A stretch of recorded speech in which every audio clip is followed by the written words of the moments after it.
Hello, magandang tanghali po mga mamis, mga kaibigan. So ngayon, wala pong pasok ngayon ang anak ko kasi holiday po. So ngayon nagluluto po tayo ngayon ng pananghalian kasi alas 10 na po ng tanghali. Kaya yun, nagluluto po tayo ngayon ng tinulang manok po. Ayan, nagluluto po tayo ng tinulang manok mga kaibigan para tanghalian po natin. Ayan. Lagyan po natin ito nilagyan ko po ng papaya. Ayan. Kumuha po ako doon ng papaya sa taas. Doon sa garden po namin. So ngayon mga mamis, ang panahon po natin ngayon, ang weather po natin maganda po. Maaraw po siya. Ayun. Diba? Maaraw po siya. Mamaya pupunta tayo doon sa garden natin. Pagkatapos po, luto natin. Kasi maglilinis pa po tayo. Tanghali na po kasi ako nagising. Dahil siyempre walang pasok. Kaya, pag walang pasok, babawi. Kasi pag may pasok, naku, alas 4 pa po ng umaga magigising na po tayo. So, tikman po natin mga kaibigan kung tama na po ang lasa.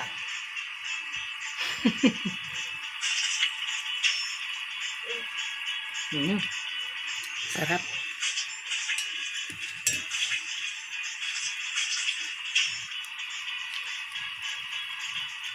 Lagyan po natin to ng malunggay.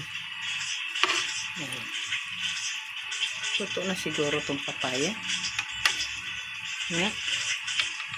Ito mga mami, mga kaibigan. Lagay ko muna dito kasi baka naman nahulog yung cellphone ko kaya.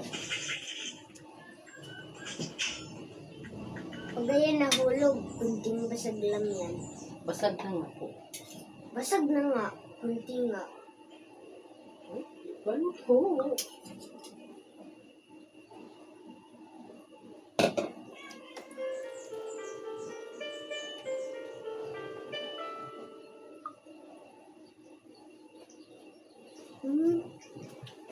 Di pa po ito.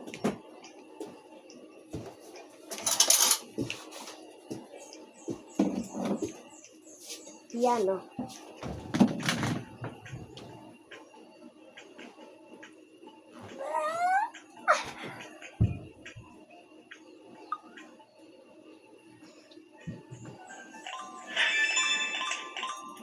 Uy. Sarap. Dahil. Uy. Dahil. Wow! Tama na po ang timpla ng ating mga kaibigan.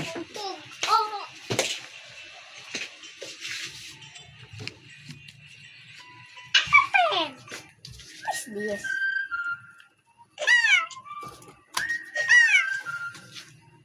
Medyo di pag-aano luto yung natin.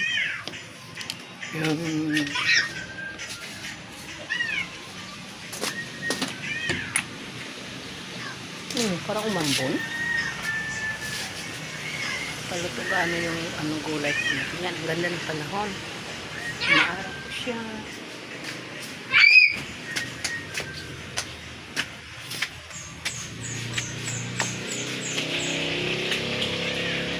Nagdidilig pa ako kanina sa mga halaman, mga kaibigan. Di nagaano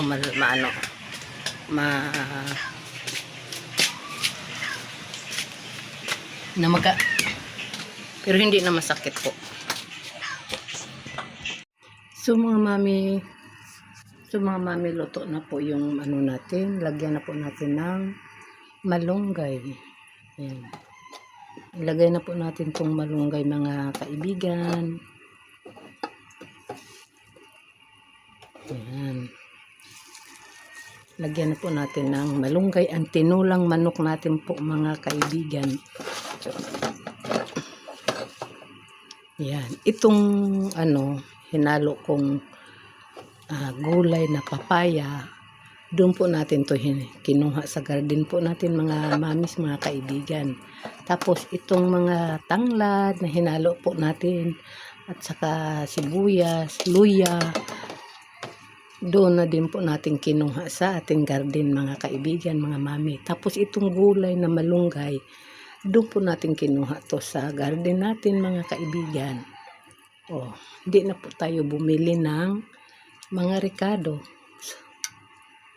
Ayan. Ngayon ko lang to kinuha tong mga gulay sa garden. Doon sa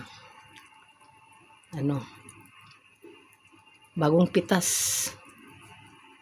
ang ating malunggay at saka papaya, mga luya, tanglad, bagong pitas galing sa garden. So luto na po yan ang ating tinolang manok. Yan, sarap.